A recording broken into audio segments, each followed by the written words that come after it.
নমস্কার। অবশেষে শুরু হচ্ছে রাজ্যে অবশেষে রাজ্যব্যাপী শুরু হচ্ছে রাজ্যবাসীর জন্য প্রধানমন্ত্রী মাতৃ বন্দনা যোজনা। যে যোজনার দরুন প্রত্যেকটি মহিলায় 11,000 টাকা করে পাবে নিজেদের সন্তান এবং সন্তানি জন্ম দেওয়ার সময়। গর্ভবতী মহিলাদের এই প্রকল্প দেওয়া হবে। তাদের মধ্যে কিভাবে আবেদন করবে, কারা এলিজিবল, কারা এই প্রধানমন্ত্রী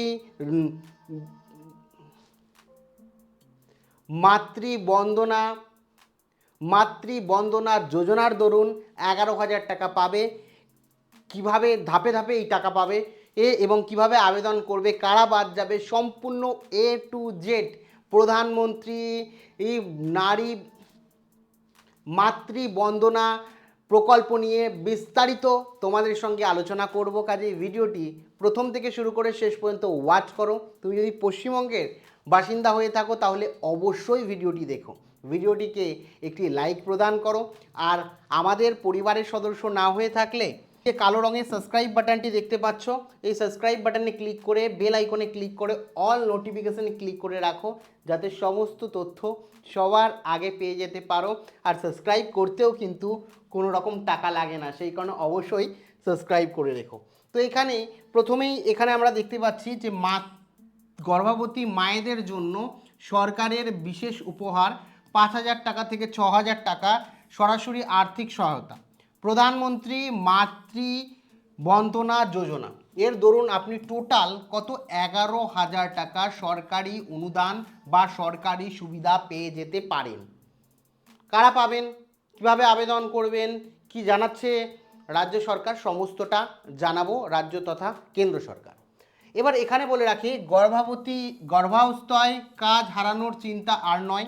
মজুরির ক্ষতিপূরণ চক্র এখানে পরিষ্কারভাবে বলে দিয়েছে, যারা দিনমজুর করেন তাদের গর্ভাবস্থায় যাতে সমস্যা না হয়, বিশ্রাম নিতে পারেন, পুষ্টিজনিত কোনো সমস্যা না হয়, সেই কারণে PM মাতৃ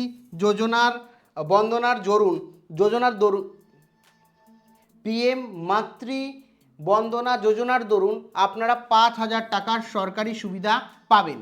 এবং মা সুস্থ এবং নিরাপদে গর্ভাবস্থা যাতে থাকে সেই কারণে এই ক্ষতিপূরণ দেওয়া হবে। গর্ভাবস্থায় দিনমজুর এবং আর্থিকভাবে পিছিয়ে পড়া মায়েদের মজুরির ক্ষতিপূরণ দিতেই সরকারের এই বিশেষ উদ্যোগ নেওয়া হয়েছে।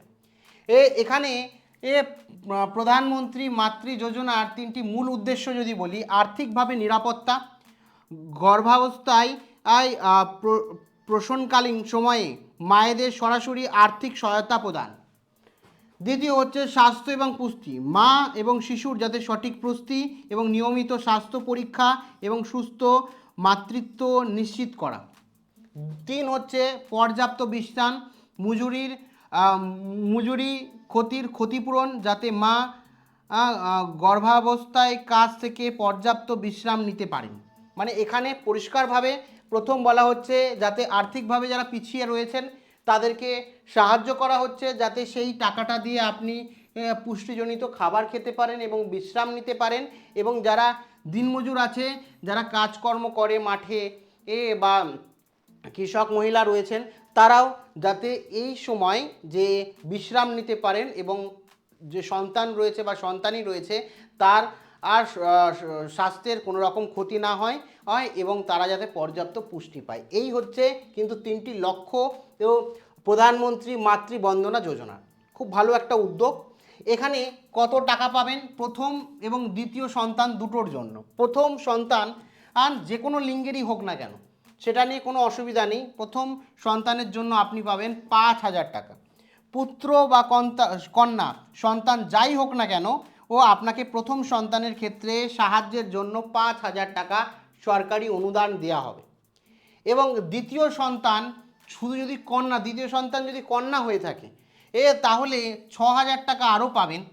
মানে দ্বিতীয় সন্তান কন্যা হলে বাড়তি আর্থিক সহায়তার জন্য কন্যা সন্তান জন্মকে উৎসাহিত করতে সরকার এই বিশেষ উদ্যোগ। মানে প্রথম সন্তান যদি ছেলে হয় বা মেয়ে হয় তাহলে 5,000 টাকা পাচ্ছেন। একই সাথে দ্বিতীয় সন্তান যদি আপনার মেয়ে হয় তাহলেই আপনি পাবেন। প্রথম সন্তানের বেলা ছেলে মেয়ে যাই হোক না কেন 5,000 টাকা পাবেন। আবার দ্বিতীয় সন্তান যখন হবে তখন আপনার যদি দ্বিতীয় সন্তান হয় তাহলে যদি কন্যা সন্তান জন্মায় তাহলে 6,000 টাকা আপনি পাবেন। ঠিক আছে, এবার এখানে বলে রাখি কিভাবে ধাপে ধাপে এই টাকা পাবেন। প্রথম প্রাপ্তি 5,000 দুটো কিস্তিতে দেওয়া হবে। প্রথমে 2,000 টাকা প্রথম কিস্তি, গর্ভাবস্থার প্রথম রেজিস্ট্রেশনের সময় যখন আপনারা রেজিস্ট্রেশন করবেন, যে গর্ভাবস্থায় আপনি রয়েছেন, চেক আপ করাতে যাবেন, রেজিস্ট্রেশন করবেন হাসপাতালে, তখন সেই নথি দিয়ে আপনাকে 2,000 দেওয়া হবে।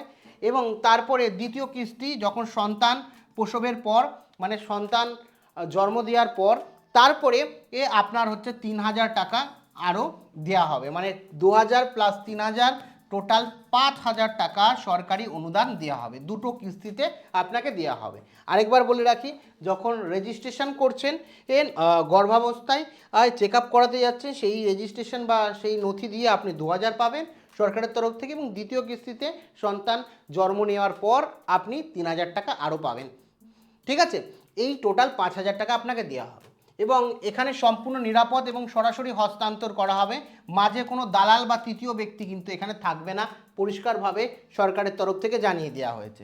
এবং টাকা সরাসরি পৌঁছাবে আপনার ব্যাংকে বা পোস্ট অফিসের অ্যাকাউন্টে। কিভাবে? ডাইরেক্ট বেনিফিট ট্রান্সফার অর্থাৎ ডিবিটির মাধ্যমে দ্রুত ও সুরক্ষিতভাবে আপনার লেনদেন হবে, যেখানে কোনো থার্ড পার্সন এখানে থাকবে না। আর এখানে আপনার যে 5,000 টাকা রয়েছে বা 6,000 টাকা যেটাই আপনি পান না কেন, সেটা ডিবিটির মাধ্যমে কিন্তু সরাসরি আপনার আধার কার্ডের সঙ্গে যুক্ত ব্যাংক অ্যাকাউন্টে চলে যাবে। আর যারা ডিবিটি এখনও চেক করেননি, করা আছে কি না, বা ডিবিটি লিঙ্ক করেনি, তারা কিন্তু অবশ্যই করে নেবেন। চ্যানেলে ভিডিও দেওয়া আছে, দেখে নিতে পারেন। ঠিক আছে, তারপরে বলে দিয়েছে কারা এই সুবিধা পাবেন, কারা পাবেন না। এখানে কারা পাবেন? যারা গর্ভবতী মহিলা রয়েছেন এবং বয়স কমপক্ষে 19 বছর হতে হবে। 19 বছরের কম যদি বয়সী হয়ে থাকে তাহলে কিন্তু পাবে না। আর দিনমজুর বা আর্থিকভাবে দুর্বল পরিবারের মায়েরাই কিন্তু পাবে। যারা দিনমজুর রয়েছে তারাও পাবেন, যারা দিনমজুর নেই, অ্যাকচুয়ালি আর্থিকভাবে পিছিয়ে গরিব পরিবার রয়েছে, তারাও কিন্তু এই টাকাটা পাবেন। এবং কারা এই সুবিধা পাবেন না? 19 বছর বয়সী, 19 বছর বয়সের কম হলে, সরকারি চাকরিজীবী যদি হন তাহলে পাবেন না, আয়কর বা ইনকাম ট্যাক্স যদি আপনি দেন তাহলে পাবেন না। এই তিনটে শর্ত রয়েছে, যে 19 বছরের কম বয়স হলে পাবেন না, সরকারি চাকরিজীবী যদি বা গভর্নমেন্ট এমপ্লয়ি যদি হয়ে থাকেন তাহলে পাবেন না, এবং ইনকাম ট্যাক্স যদি ফাইল করেন, ইনকাম ট্যাক্স যদি আপনি দেন সরকারকে, তাও আপনি কিন্তু পাবেন না। আর বাদ বাকি 19 বছরের বেশি হলে গর্ভবতী মহিলারা পাবেন, এবং দিনমজুর যদি নাও হন, মানে মোটামুটি আপনারা মধ্যবিত্ত বা গরিব হন, তাহলেও কিন্তু আপনারা এটার জন্য আবেদন করতে পারবেন, পেতে পারবেন। এবার বলে রাখি, আবেদনের জন্য প্রয়োজনীয় 4টি নথি লাগবে। কি কি? প্রথম হচ্ছে আপনার আধার কার্ড লাগবে, এবং দ্বিতীয় হচ্ছে কি এমসিপি কার্ড অর্থাৎ মা এবং শিশু সুরক্ষা কার্ড, যেটা চাইল্ড প্রোটেকশন কার্ড বলা হয়, যে কার্ড আপনারা করে নিতে পারবেন। ঠিক আছে, তারপরে আপনার ব্যাংকের পাসবুক মায়ের নিজের নামে ব্যাংকের বা পোস্ট অফিসের অ্যাকাউন্ট, সেই গর্ভবতী মায়ের ব্যাংক অ্যাকাউন্টেই কিন্তু ঢুকবে। এবং গর্ভাবস্থার প্রমাণপত্র হিসাবে প্রেগনেন্সি প্রুফ বা হাসপাতালে বা স্বাস্থ্য কেন্দ্রের রিপোর্ট, এটা কিন্তু লাগবে। ঠিক আছে, এই 4টে জিনিস লাগবে। এবং এনসিপি কার্ড যেটা রয়েছে মা এবং শিশুর এনসিপি কার্ড, সেটা কিন্তু আপনারা বেশিরভাগ ক্ষেত্রে হাসপাতাল থেকেও দেওয়া হয়, আপনারা অনলাইনেও করে নিতে পারেন, কোনো অসুবিধা নেই। এই 4টে নথি থাকলেই আপনারা কিন্তু আবেদন করতে পারবেন। এবার কিভাবে আবেদন করবেন, আপনার সুবিধার পদ্ধতি এখানে বলে রাখি। অনলাইনে আপনি আবেদন করতে পারেন, NPMMVY এর অফিসিয়াল ওয়েবসাইটে আপনি চলে যান, গিয়ে আবেদন করতে পারেন। দ্বিতীয় হচ্ছে অফলাইনেও আবেদন করতে পারেন। যারা অনলাইনে আবেদন করতে চান না, তারা স্থানীয় স্বাস্থ্যকেন্দ্র, অঙ্গনারী কর্মী বা আশা কর্মীর সঙ্গে যোগাযোগ করুন। তারা বাড়ি বাড়ি গিয়ে নিজেদের অফিসে আবেদন সম্পূর্ণ করে দেবেন। মানে আপনারা অফলাইনেও করতে পারবেন, যে স্বাস্থ্যকেন্দ্র আছে, হেলথ সেন্টার রয়েছে বাড়ির কাছে, সেখানে অঙ্গনওয়াড়ি কর্মী যারা রয়েছে বা আশাকর্মী যারা রয়েছে তাদেরকে বললেই তারা কিন্তু ফর্ম ফিল আপ করে আপনাদের সমস্ত প্রসিডিওর কমপ্লিট করে দেবে। তো আপনারা নিজেরা অফলাইনেই করা বেটার, অনলাইনেও আপনারা করতে পারেন, অফলাইনেই তারা করে দেবে। এবার এখানে আপনাকে একটা জিনিস বলেই দিলাম যে যে যে জিনিস মনে রাখবেন, যে ডকুমেন্টগুলো আপনি জোগাড় করবেন, আপনার কিন্তু 19+ বয়স হতে হবে এবং 19 বছরের বেশি বয়স হতে হবে। আর আপনার সবথেকে বেটার যেটা হয় অফলাইনে আবেদন, আপনার বাড়ির আশেপাশে যে স্বাস্থ্যকর্মী আছে বা আপনার যে অঙ্গনওয়াড়ি কর্মী যারা রয়েছেন বা আপনাদের যে আশাকর্মী রয়েছে তাদের সঙ্গে সরাসরি যোগাযোগ করলেই তারা ফর্ম ফিল আপ করে আপনার সমস্ত প্রসিডিওর কমপ্লিট করে দেবে। তো সমস্তটা জানালাম। এই প্রকল্প নিয়ে আপনাদের কি মতামত রয়েছে বা এই প্রকল্প সম্বন্ধে কোনো জিজ্ঞাসাবাদ থাকলে আপনারা কমেন্ট সেকশানে কমেন্ট করে জানাতে